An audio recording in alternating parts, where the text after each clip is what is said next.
Vamos abrir as nossas Bíblias em Lucas 4, verso 16. Assim diz a palavra do Senhor. Chegando a Nazaré, onde fora criado, entrou na sinagoga no dia de sábado, segundo o seu costume, e levantou-se para ler. Foi-lhe entregue o livro do profeta Isaías, e abrindo-o, achou o lugar em que estava escrito: O Espírito do Senhor está sobre mim, porquanto me ungiu para anunciar boas novas aos pobres. Enviou-me para proclamar libertação aos cativos e restauração da vista aos cegos, para pôr em liberdade os oprimidos e para proclamar o ano aceitável do Senhor.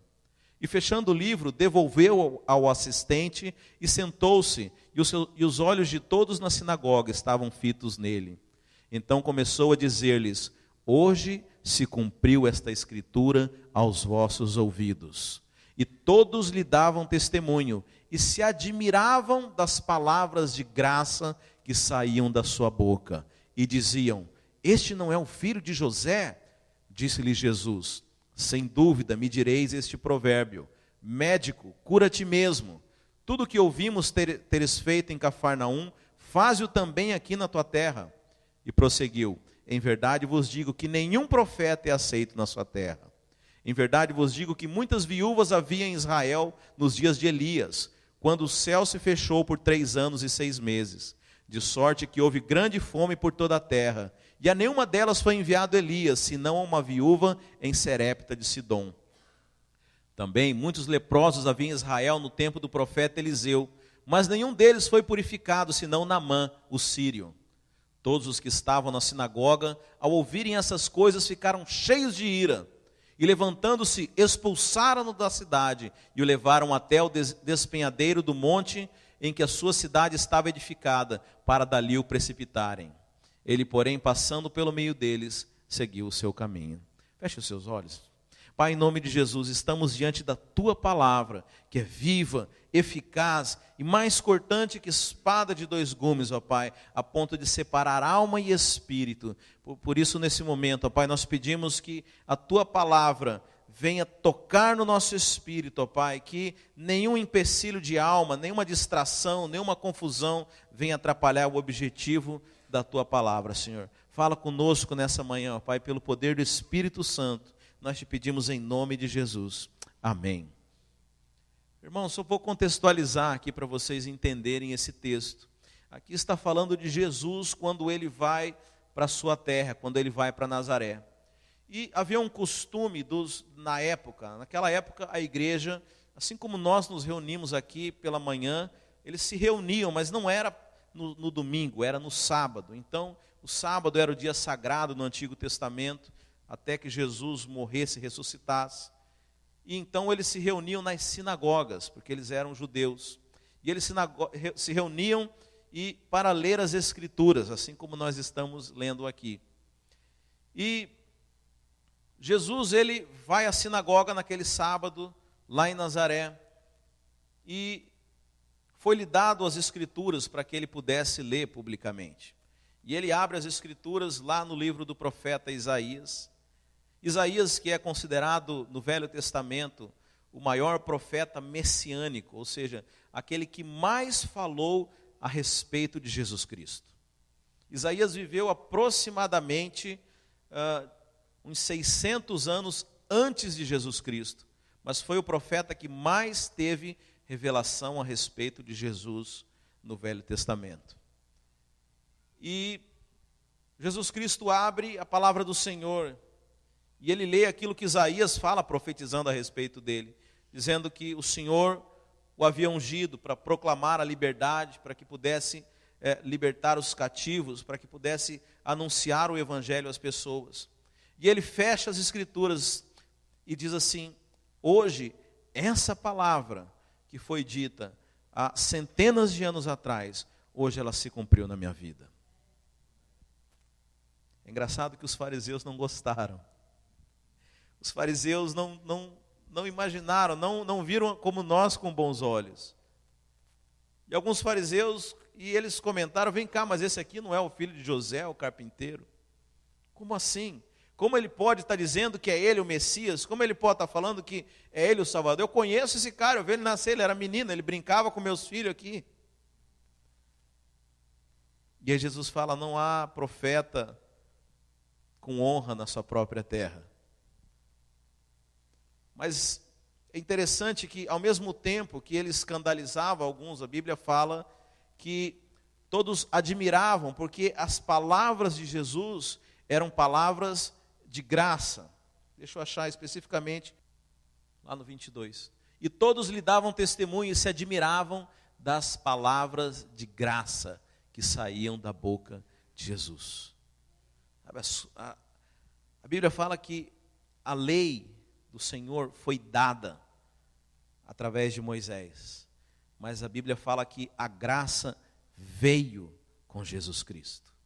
É interessante que a lei, ela é dada, é algo frio, é algo mecânico, é algo duro, mas a graça, ela veio através de Jesus. Mas qual eram as palavras de graça do Senhor? E aí nós vamos hoje estudar esse texto, porque Jesus ele cita 2 exemplos. E é interessante que no final desses 2 exemplos, o resultado da graça não foi agradar os fariseus, muito pelo contrário. O resultado da palavra, lá no 28, fala que os que estavam na sinagoga, eles ficaram cheios de ira. Apesar de estarem ouvindo o que era graça, mas todos os que estavam na sinagoga, ao ouvirem essas coisas, ficaram cheios de ira. Qual essa contradição que nós temos aqui? Jesus ele prega a graça, mas os fariseus eles ficam irados. Porque na verdade Jesus veio destruir um sistema de religiosidade. Sabe, muitas pessoas ainda na igreja que se diz cristã, não entendeu que o cristianismo não é uma religião, não é um sistema religioso. E todas as vezes que nós pregamos graça, o resultado é que os religiosos se tornam irados. Porque todo o sistema religioso e a religião, ela não começou com Jesus Cristo. A religião existe muito antes, a religião é algo que surge praticamente com o homem. Você tem dezenas de religiões. Então, você comparar o cristianismo a uma religião, você está dizendo que o cristianismo é igual a todas as outras. Você está dizendo que o que nós fazemos não é diferente daquilo que o muçulmano faz, daquilo que o espírita faz, daquilo que o ubandista faz, daquilo que todos os outros estão fazendo. Mas eu estou aqui nessa manhã para te falar, o que nós estamos fazendo não é religião. Jesus ele te convida para um relacionamento com Ele. Jesus te convida para uma vida de graça. Jesus é a graça de Deus sobre as nossas vidas. Por isso você não pode adorar ao Senhor de forma religiosa.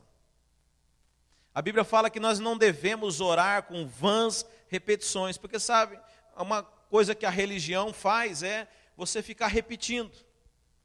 E em muitos lugares, não apenas nas tradicionais cristãs, você fica simplesmente repetindo rezas e orações. Isso é apenas religião, porque Deus já conhece aquilo, e você fica sempre falando a mesma coisa. Não, cristianismo não é isso, cristianismo é um relacionamento. Sabe, quando se torna religião, se torna monótono, se torna frio, se torna automático. Sabe, e cristianismo não é receita de bolo.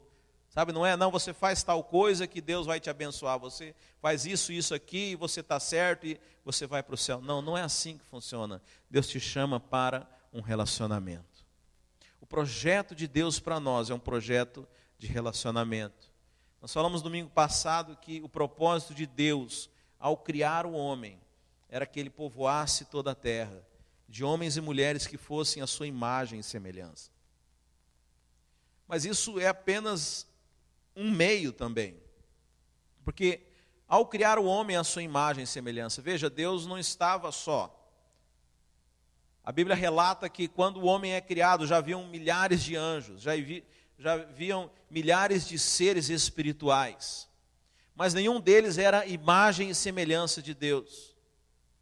Mas um dia Deus resolveu criar um ser e colocar aqui na terra alguém que fosse a sua imagem e semelhança. E ainda que o homem tenha momentaneamente, por causa do pecado, perdido a imagem e semelhança, destituído da glória de Deus, o propósito de Deus continua a ter uma humanidade que é feita à sua imagem e semelhança. Mas por que isso, irmãos? Deus já não estava só, Deus já tinha seres celestiais, já haviam muitos outros seres aqui. Por que Deus resolve criar agora essa nova espécie que é a sua imagem e semelhança?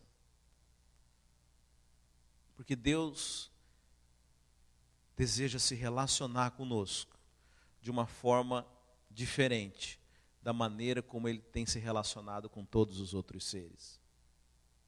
Sabe, Deus pode ter relacionamento com os anjos, Deus pode ter relacionamento com seres espirituais, mas a verdadeira comunhão você só pode ter com aquele que é imagem e semelhança sua. Nós só podemos ter comunhão e relacionamento verdadeiro com aqueles que são semelhantes a nós.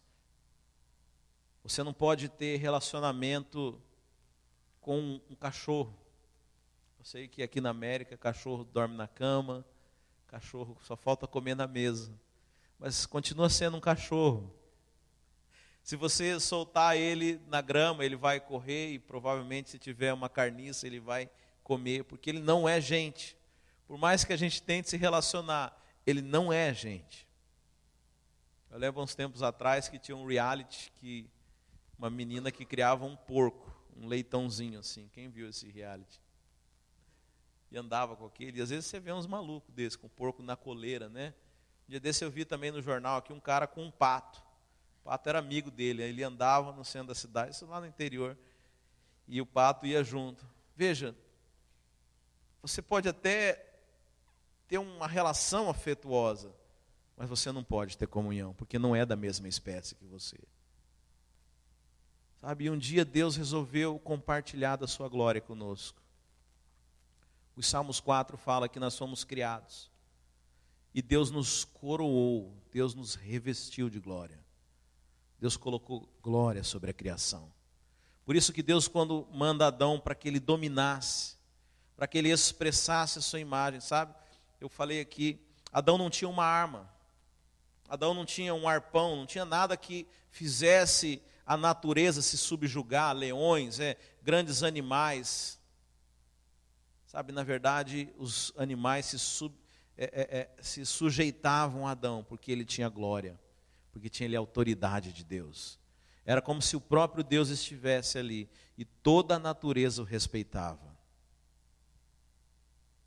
Sabe, essa não é a história, porque você sabe que o homem, ele caiu e pecou, e ele perdeu a glória. E Romanos fala que todos nós pecamos e fomos destituídos da glória de Deus. Mas eu tenho uma boa notícia para você. Você nasceu de novo, e a Bíblia fala que nós vivemos de glória em glória. Sabe, cada vez que você escuta uma palavra do Senhor, mais glória é acrescentada sobre a sua vida. Sabe, você recebe glória do Senhor. Então Deus, Ele cria a nós para que nós tenhamos relacionamento. Sabe, não apenas isso, eu posso dizer que, veja, o homem ele foi criado e foi colocado num lugar, que era um jardim. Você sabe para que serve um jardim? Quantos já foram num jardim aqui? O que você foi fazer num jardim? Você foi apreciar. Sabe, ninguém vai num jardim para trabalhar, um jardim não é uma linha de montagem. Você sabe, infelizmente, existem igrejas que transformam o cristianismo numa linha de montagem. Sabe, mas o jardim é um lugar de apreciação, é um lugar de desfrute. Sabe, o propósito de Deus ao nos colocar dentro de um jardim, é porque Ele queria que você levasse uma vida de descanso. Porque Ele gostaria que você vivesse uma vida de deleite na sua presença. E é por isso também que a Bíblia fala no começo que todos os dias Deus ia lá encontrar com o homem.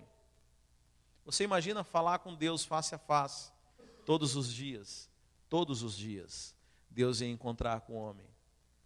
Agora, o homem foi colocado num jardim, como que era o nome do jardim, irmãos? Éden. Éden significa delícias. Deus preparou a terra para nós. Diz a Bíblia que Deus deu a terra aos homens. Sabe, nos deu um jardim de delícias. Sabe, a terra que Deus preparou não é esse caos que a terra se tornou hoje. Mas mesmo nesse caos, às vezes eu vou a lugares onde eu olho um esplendor de natureza que eu percebo a presença de Deus. Existem lugares ainda que não foram destruídos pelo homem, que você percebe o quanto Deus é perfeito e fez algo maravilhoso para nós, porque Deus tem prazer em nos abençoar a sua criação. Pois então o propósito de Deus é nos relacionar. Acontece que o homem caído, o homem que foi afetado pelo pecado, ele não consegue mais se relacionar com Deus de forma plena. E ele transforma esse relacionamento em religião. O que é religião, meus irmãos? Existe um termo em português que facilita a gente entender isso. Você diz assim, eu conheço fulano. Fulano religiosamente vem aqui todos os dias. Já ouviu esse termo? Fulano religiosamente chega a tal hora. Ou seja, alguém que faz algo metódico, que faz algo automático, que faz algo sequencial. Sem ele perceber, engraçado, eu sou preocupado, né? Isso é herança lá do Brasil, de trancar portas e fazer algumas coisas, né? E ontem eu vim aqui no prédio da nossa igreja e fechei aquela porta, vocês sabem, ela trava por fora. Peguei o carro e saí, eu já estava lá na esquina.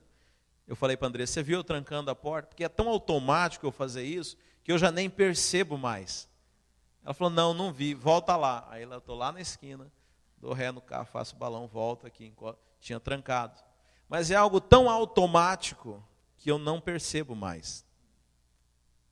Alguém já passou por isso? Que bom que eu não sou o único que estou ficando doido aqui.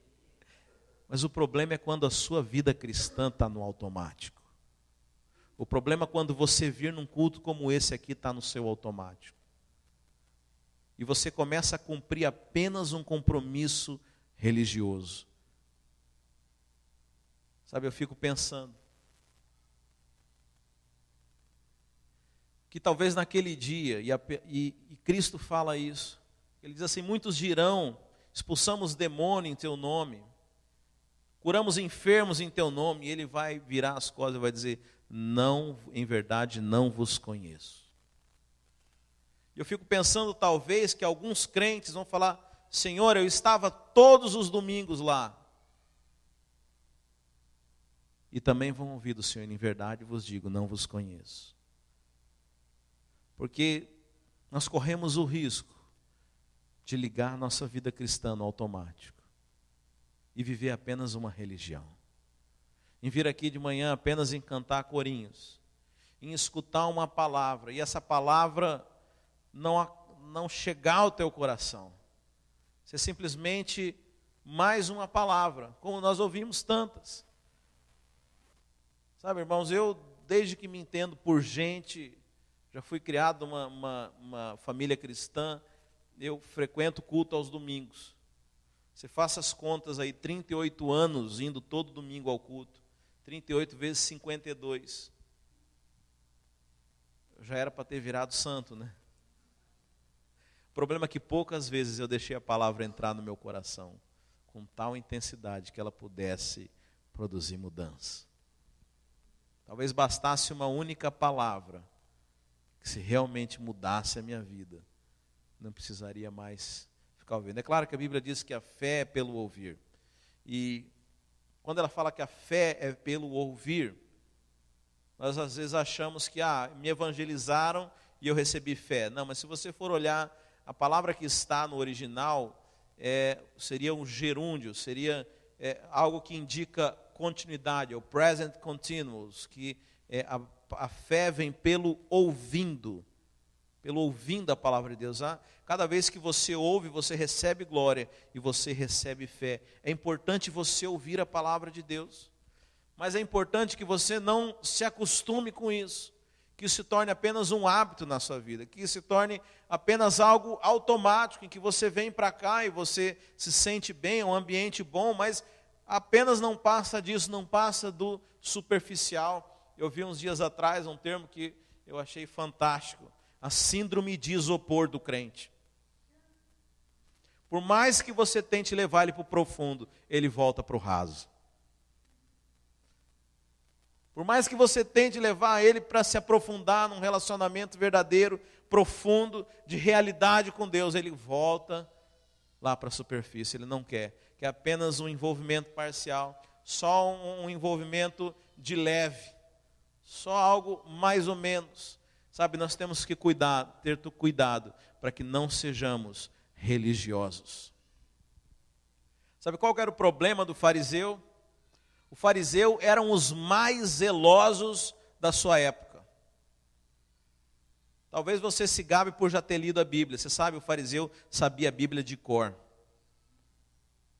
O fariseu era alguém tão preocupado, tão zeloso com as coisas, que ele ia tomar um chá, ele pegava um pedaço assim, representando 1/10 da hortelã que ele botava naquele chá, e separava como dízimo.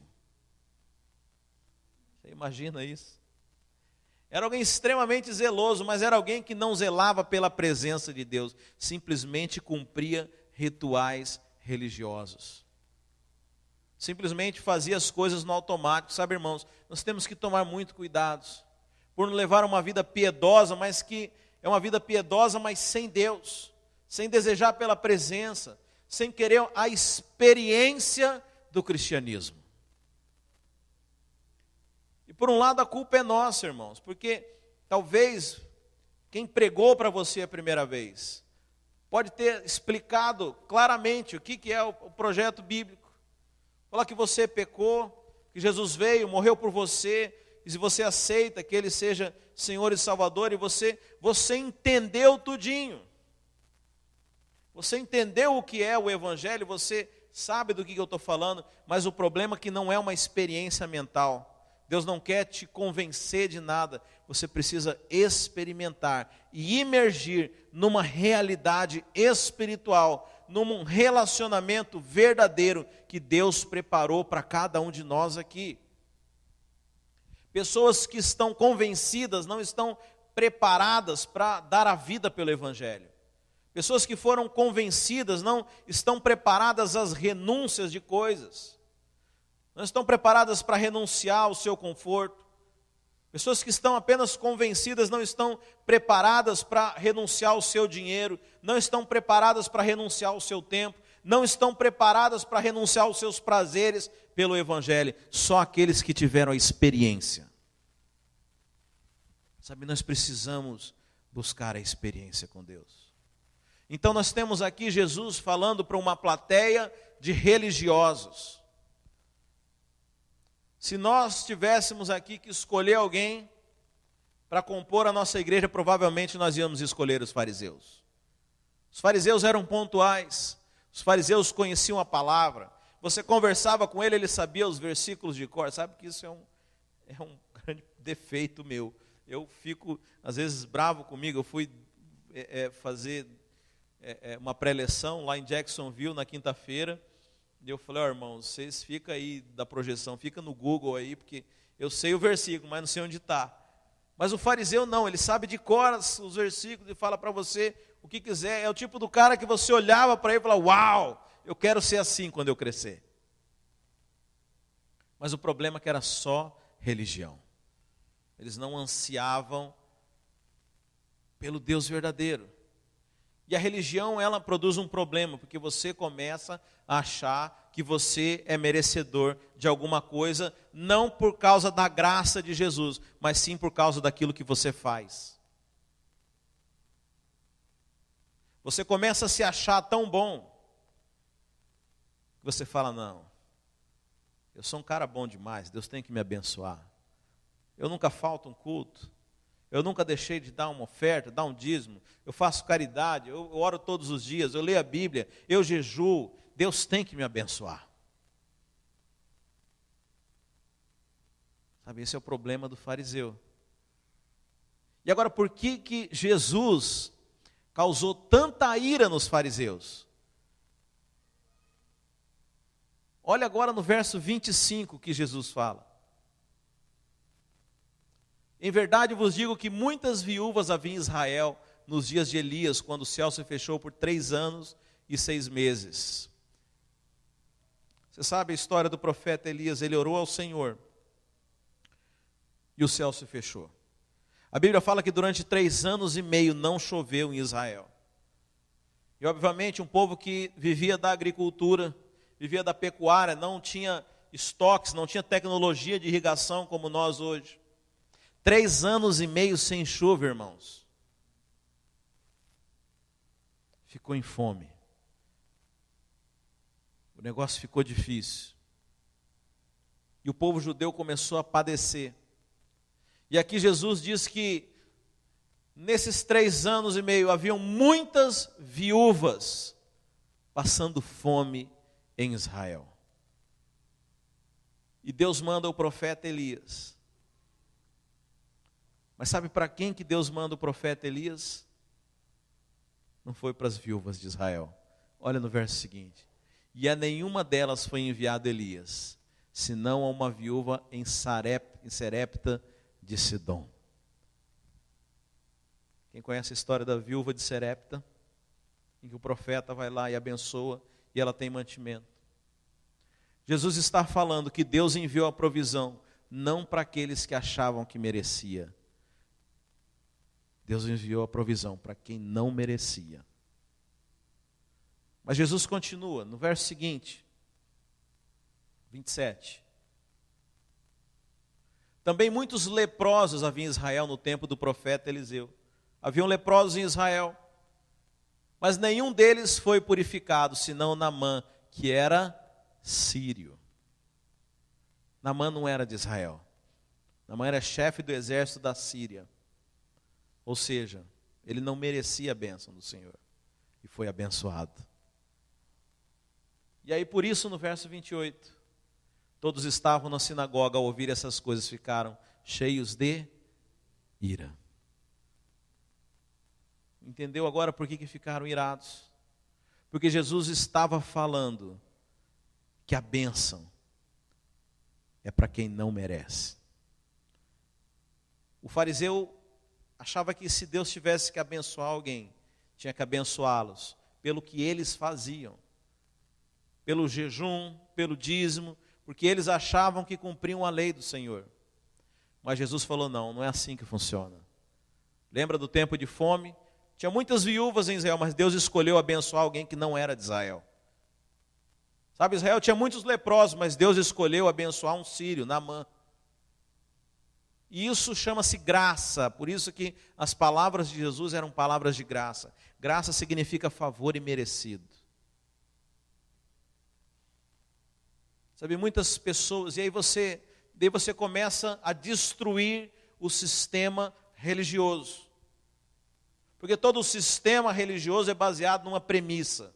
Qual que é a premissa de todo o sistema religioso? Qualquer religião, pode ser oriental, pode ser ocidental, pode ser de qualquer lugar, se você for lá na África, se você for lá na Noruega, se você for lá no Japão, se você for em qualquer canto desse mundo, todo o sistema religioso é igual. Ele possui uma premissa. Qual que é a premissa de todo o sistema religioso? Seja bonzinho, que você vai ser abençoado. Faça uma oferenda, que aquele Deus vai fazer o que você quer. Cumpra certinho os requisitos. Faça o que esse ser superior quer que você faça, que você vai ganhar uma recompensa. Essa é a base da religião. Essa é a base quando alguém acende uma vela para uma entidade ou para um santo. Eu vou fazer isso aqui para te agradar e em troca você me abençoa. Essa é a base do sistema religioso dentro da igreja cristã. Senhor, eu vou jejuar aqui e aí o Senhor faz o que eu quero. Como se Deus ganhasse alguma coisa com a sua fome, né? Eu falo, isso não é jejum, isso é greve de fome. Isso é birra. Vou ficar passando fome aqui até você dar o que eu quero. Essa é a base do sistema religioso. Jesus vem e destrói, porque cristianismo não é religião. Não é sistema de troca.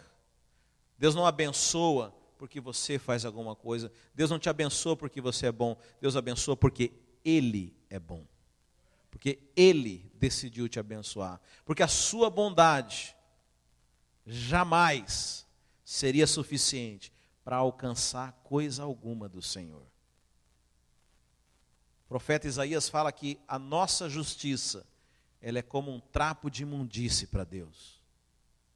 Aquela pessoa que você acha que é mais justa, que é mais correta, que aos olhos humanos não tem nenhum defeito, não tem problema, uma pessoa que é praticamente um semideus aqui na terra. Para Deus essa pessoa é tão suja como qualquer outra. De tão grande é a santidade do Senhor. Aos olhos do Senhor todos nós somos sujos. Por mais que uns pareçam melhores que os outros, não. Diante do padrão de Deus é tão alto, que homem nenhum consegue encontrar graça diante de Deus, senão por meio de Jesus Cristo. Sabe, então você destrói o sistema religioso, porque o sistema religioso é esse sistema de troca. Você comporta bem que você vai ser abençoado, você faz direitinho que você vai ganhar uma recompensa.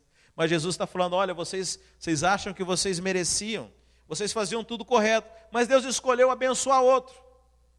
Outro que não cumpria a lei, outro que não estava na aliança de Abraão, outro que nem sabia, nem estava adorando Deus, nem fazendo nada. Ou seja, tudo isso que você viveu até aqui não valeu nada. Isso deixa as pessoas irritadas. Isso deixa os religiosos desesperados.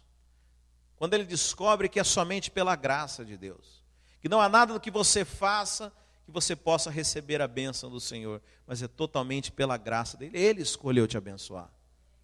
Ele escolheu fazer de você filho. É somente pela graça do Senhor. Mas isso deixa as pessoas irritadas. Você falar de uma religião que prega uma boa conduta, alguém certinho, até os ímpios acham certo. Olha, falam, olha que bonito, tá vendo? Vai procurar uma religião, vai fazer bem para você. Mas você falar que Deus abençoa aquele que não merece, não, isso não. Isso é demais para as pessoas suportarem. Mas isso é um relacionamento. Um relacionamento verdadeiro, ele não é uma base de troca. Você só vai conseguir se relacionar com Deus quando você abandonar essa troca. Porque o verdadeiro amor, ele não é troca. Você só vai entender o amor de Deus quando você estiver apto a receber esse amor sem nada em troca. E muitos de nós, quando vivemos uma vida religiosa, não conseguimos, porque estamos presos a essa base de troca, a esse relacionamento baseado em interesses, esse relacionamento que não está aberto a uma experimentação, esse relacionamento que não é de coração, que não é puro, mas é simplesmente troca. Porque isso é a religião. Você faz a sua parte e Deus tem que fazer a parte dele. É interessante que todo religioso acha que Deus está cuidando dele. E ele se comporta, ele morre de medo de fazer as coisas, porque ele acha que Deus está cuidando dele. Mas se ele cumpre os requisitos, aí ele passa a cuidar a Deus. Aí Deus, eu fiz agora, eu fiquei 1 mês sem comer. E agora, quando que você vai me dar? Por isso que tem tanta gente frustrada com Deus. Por isso que tem gente que larga a igreja. Porque Deus não cumpriu a parte dele, na cabeça delas. Porque ela é engraçado. Ela mesma estabelece algo para Deus, ela não ouviu de Deus. Ela não fez um deal com Deus, ela simplesmente estabeleceu, olha, eu vou fazer 3 semanas e você vai ter que fazer isso. Mas quem disse que ele quer? Você combinou isso? Quem falou que ele entrava no seu deal? E aí a pessoa faz e acha que no final Deus é obrigado a atendê-la. Isso é religião, irmãos, isso é troca. Mas o verdadeiro cristianismo é uma experiência. Sem essa pretensão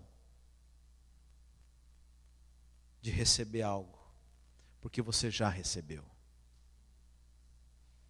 O cristianismo começa pelo fim. Jesus Cristo, quando ele é crucificado,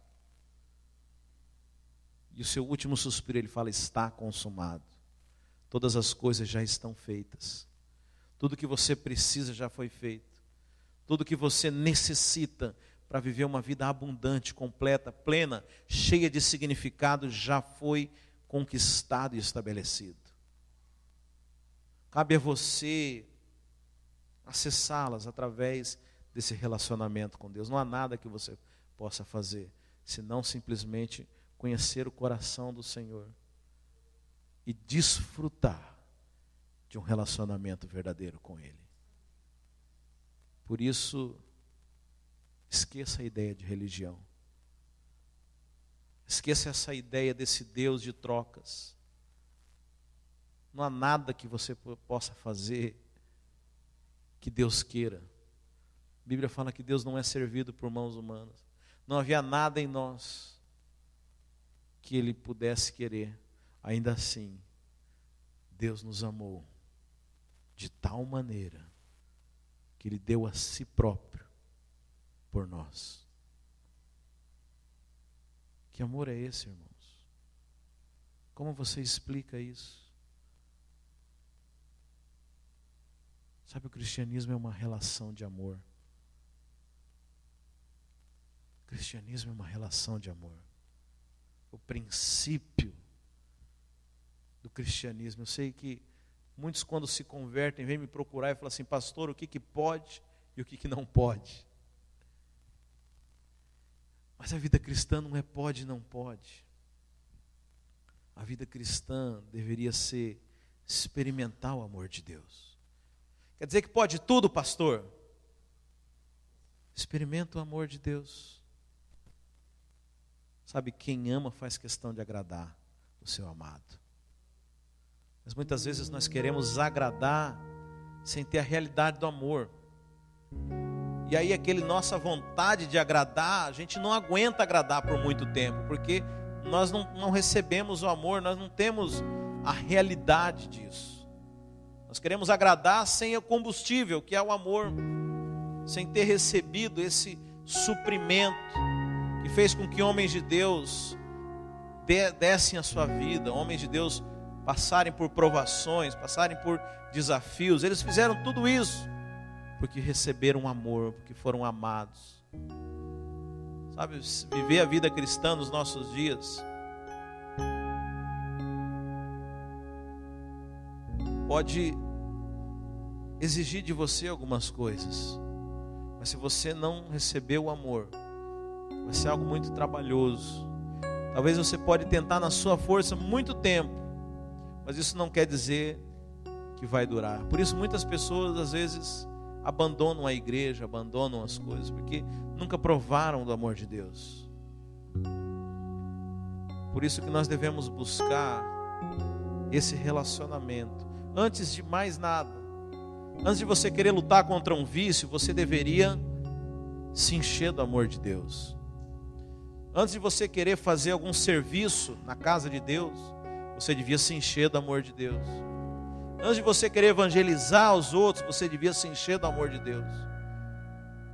Antes de você querer viver a vida cristã, você deveria se encher do amor de Deus. Sabe, entender que Jesus não veio para os religiosos. Jesus veio para termos um relacionamento com Ele. Sabe, esse Deus quer se relacionar com você. Felizmente poucas pessoas percebem isso. Na Bíblia mesmo, Deus chamou muitos homens. O Velho Testamento é cheio de homens de Deus, de profetas. Mas é interessante que apenas 2 homens foram além. Um deles foi Moisés. Deus deu uma missão para Moisés: tira o meu povo, leva eles, guia ele. Moisés podia ter feito apenas a missão, mas um dia Moisés surpreendeu a Deus. Falou: Deus, eu quero te conhecer, eu quero ver a sua face. Ele não precisava disso. Sabe, Moisés conseguiu surpreender. Eu não sei se é possível isso, porque Deus é onisciente, Ele sabe todas as coisas. Mas a impressão que eu tenho quando eu leio na Bíblia é que Moisés surpreendeu a Deus. Homem nenhum, em momento algum, havia pedido isso. E Deus fala a Moisés: você não pode me ver, porque a glória é tão grande, se você me ver, você vai ser fulminado, você vai morrer. Moisés falou: eu quero ver a tua face. E agora, porque você sabe, Deus é nosso amigo, Ele não quer, Ele sente prazer em nos agradar. Deus não queria falar não para Moisés. Ele fala: então vou fazer o seguinte, você meio que tampa, eu vou passar aqui na fenda da rocha, rapidinho. É o que eu posso fazer para você. Sabe, Deus teve que se virar para poder atender o desejo de Moisés. Mas sabe o que é lindo? Jesus, a Bíblia fala que Ele é a exata expressão de Deus. Jesus, quando veio, a Bíblia fala que Ele subiu num monte só com 3 dos seus discípulos mais íntimos, o Monte da Transfiguração.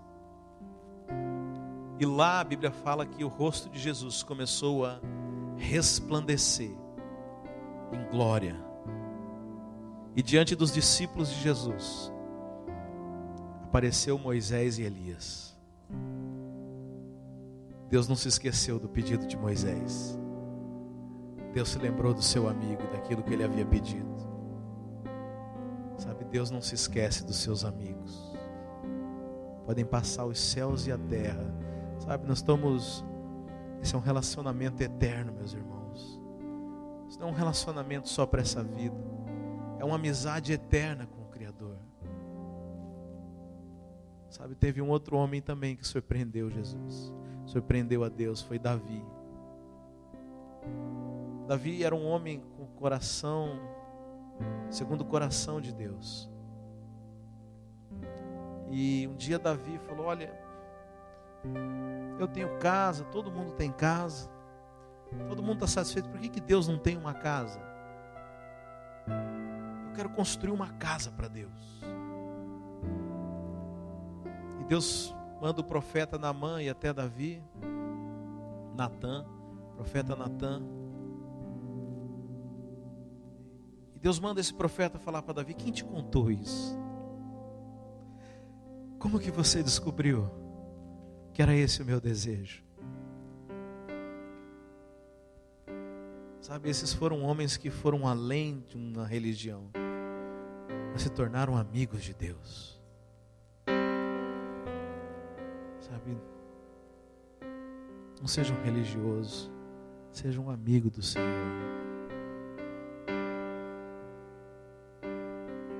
Sabe, amigo não liga para os defeitos.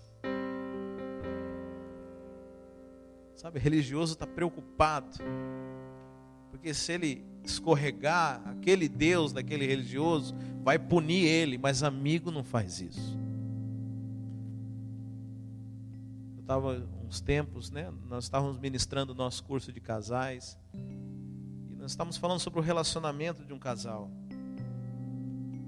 E por que às vezes casais deixam de ser amigos? Porque um fica apontando o defeito dos outros, mas verdadeiros amigos não apontam defeitos. Sabe, Deus quer ser teu amigo, Ele não quer olhar para os seus defeitos. Amigos não tem esse problema. Amigo, quando o outro cai, ele não acusa, ele ajuda a levantar. Sabe, amigo tem alegria na presença, na comunhão. Amigo faz as coisas de forma espontânea, não por obrigação. Às vezes eu me encontro com alguns amigos e, sabe, mulher tem uma característica de falar bastante, mas homem é diferente. Às vezes eu só me sento ao lado e a própria presença daquele amigo é o suficiente. Sabe, eu tive esses dias lá em Jacksonville e o pastor de lá é muito amigo meu. Às vezes ele ia sair de carro para fazer as coisas dele, eu falei: eu vou junto. E aí a gente ia andar de carro, ele ia ver as coisas dele, ele não precisava trocar uma palavra nem outra, só o fato de estar na presença junto com ele era suficiente para me suprir a alegria de estar perto de um amigo. Sabe, às vezes você não tem que ficar falando nada para Deus, mas entra só no seu quarto, liga um louvor, você fica desfrutando da presença. Sabe, isso é coisa de amigo. Mas sabe uma vantagem de você ter amigo? Às vezes alguns amigos me ligam e pela voz deles eu sei que alguma coisa está diferente, alguma coisa está errado, que ele está precisando. Quem tem intimidade é assim. Você não precisa falar para o seu amigo perceber as coisas. Sabe, é tão legal que às vezes eu estou com alguns desejos no coração, mas eu nem oro. E às vezes Deus me surpreende com aquilo. Uau, Deus, você lembrou, mas eu nem orei pedindo. Coisas simples às vezes. Eu me lembro que às vezes eu estava com vontade de comer pizza. Chegava na célula, qual que era o lanche? Pizza. Coisa boba, né? Mas Deus cuida de cada detalhe da nossa vida, irmãos. Deus tem prazer de cada coisa para você. Sabe, algumas pequenas surpresas, alguns pequenos presentinhos que o seu amigo, ele faz questão de te dar. Seu amigo faz questão de te ver feliz. Seu amigo faz questão de te dar uma vida maravilhosa.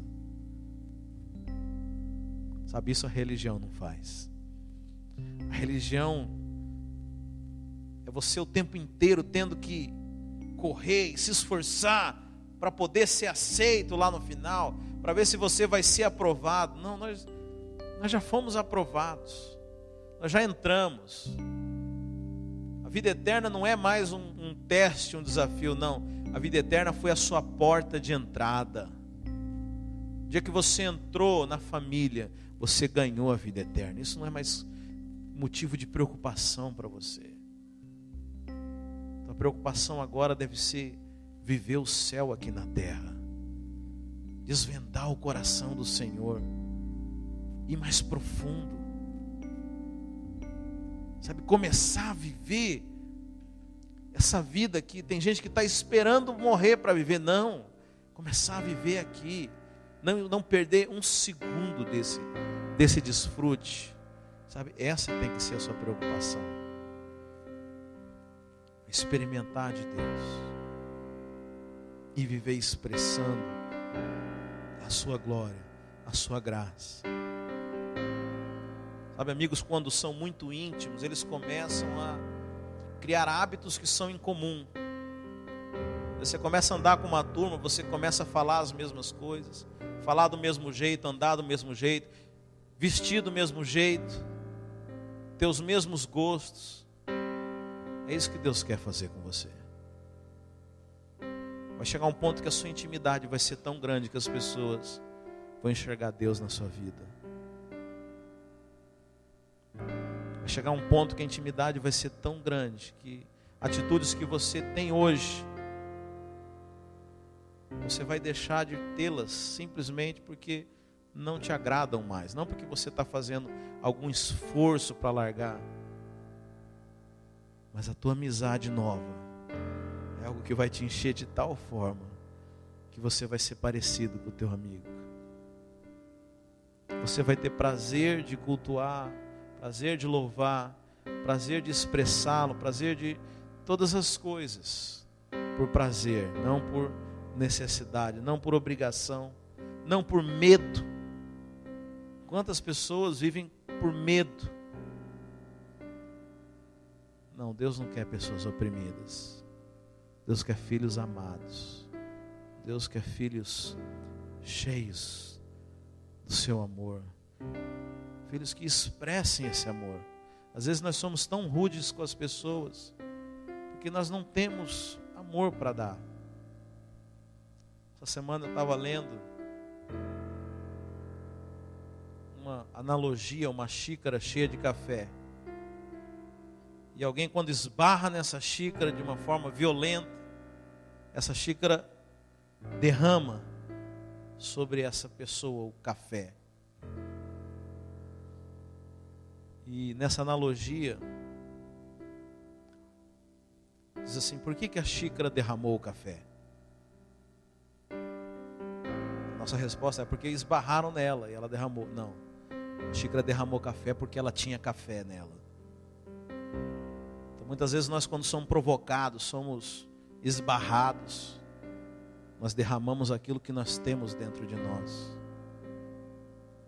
Muitas das vezes derramamos violência, coisas rudes, porque é disso que nós estamos cheios.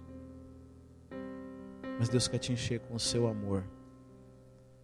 Você, por mais que quando for esbarrado, quando for humilhado, quando você for rejeitado, você só vai poder derramar amor para essas pessoas, porque é disso que você vai estar cheio de Deus, amor que constrange, amor que testifica. Sabe, é isso que o Senhor nos quer fazer. Pessoas cheias do seu amor. Sabe, o nosso mundo precisa dessas pessoas.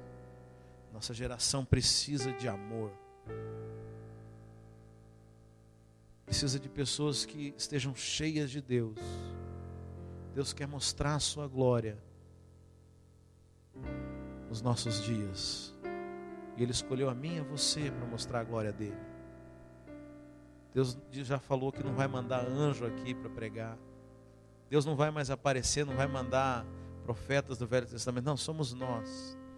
Deus escolheu eu e você para expressarmos a sua glória, para sermos essas xícaras transbordantes, que transbordam, que enchem, que derramam do Espírito, que libera graça, algo nunca visto nessa geração, algo nunca visto nos dias de hoje, onde impera o egoísmo, impera a maldade, impera o eu e os meus interesses primeiro.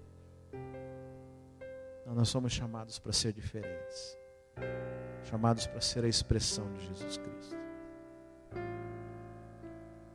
Se você deseja se aprofundar nesse relacionamento, eu te convido a ficar de pé, para que nós possamos orar ao Senhor, para que você possa manifestar a sua vontade.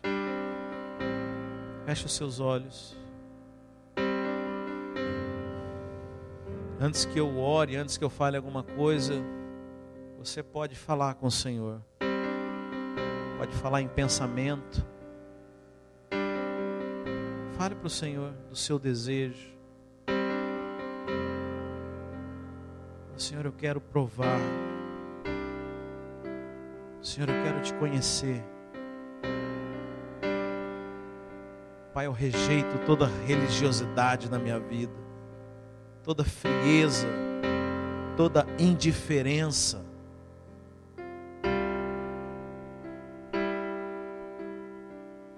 Tudo aquilo que é mecânico, automático, eu rejeito isso. Eu me abro para um relacionamento verdadeiro. Um relacionamento onde eu sou surpreendido. Um relacionamento saboroso, onde há um fluir que é infinito, onde os caminhos não são todos os dias os mesmos, onde as palavras não são sempre as mesmas, onde não há espaço para aquilo que é automático, mas é algo espontâneo. Pai, eu me abro para isso, Senhor. Usa-me, ó Pai. Usa-me, Senhor. Espírito Santo, enche a minha vida. Enche do teu amor. Inunda. Pai, nós não queremos ser pessoas vazias. Nós não queremos ser crentes nominais. Não queremos ser cristãos de aparência. Nós queremos ter realidade. Queremos ser conhecidos pelo nosso falar, pelo nosso agir. Pai, eu não quero precisar ter que falar que eu sou crente, que eu frequento uma igreja. Mas eu quero que as pessoas vejam a tua glória na minha vida. Que seja perceptível a unção, a paixão, o queimar do coração. Aonde eu for, meu entusiasmo venha contagiar outras pessoas. Que aquilo que queima em mim comece a queimar nas outras pessoas também.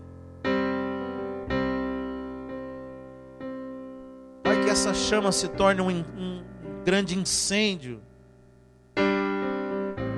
de proporções inimagináveis, Senhor. Pai, eu oro para que essa geração venha a ser tocada, ó Pai. O Senhor não precisou mais do que 12 homens para poder revolucionar a humanidade inteira, Senhor. Por isso eu sei, ó Pai, que o Senhor pode fazer com nós, essa pequena igreja aqui, uma revolução nessa cidade, uma revolução nesse estado, nesse país. O Senhor só precisa de corações dispostos a queimar por Ti. Muda a nossa realidade, ó Pai. Eu profetizo sobre essa igreja que nós seremos conhecidos pela intimidade, pela paixão, pelo queimar no coração. Um coração para o Senhor, um coração que arde pelas coisas de Deus. Um coração cheio de amor, um coração entregue, um coração que ama, um coração que sofre pelas almas perdidas. Um coração cheio do amor, de compaixão pelas almas, pelas vidas que estão perdidas. Sabe, esse é o grande sinal daquele que ama a Deus. É se importar com as coisas que Ele se importa. Quando você começa, seu coração começa a bater junto com o do Senhor. Aquilo que entristece o Senhor, entristece você também. Os interesses do Senhor passam a ser os seus interesses. Os seus valores já não são mais os mesmos. Os seus valores não estão mais naquilo que você pensava que era importante. Mas você começa a enxergar com os olhos de Deus. Aquilo que é importante para o Senhor passa a ser importante para você. Aquilo que tem valor para Deus tem valor para você. Seus olhos não julgam mais, mas os seus olhos transmitem compaixão. Você enxerga como Deus enxerga. Você vai enxergar, você vai ver aquela pessoa problemática, você não vai mais enxergar como alguém difícil, não, mas você vai entender por que ela é assim. Você vai entender as feridas que foram colocadas na alma dela. E vai ver que essa pessoa, na verdade, só precisa encontrar alguém que a ame verdadeiramente. Alguém que expresse ao Senhor, alguém que seja boca de Deus, para falar as coisas que ela precisa, para tratar as feridas de alma. Nós seremos boca do Senhor nessa geração. Nós vamos mudar a história daqueles que estão à nossa volta. Nós vamos mudar a realidade espiritual. Porque nós vamos ser inundados desse amor.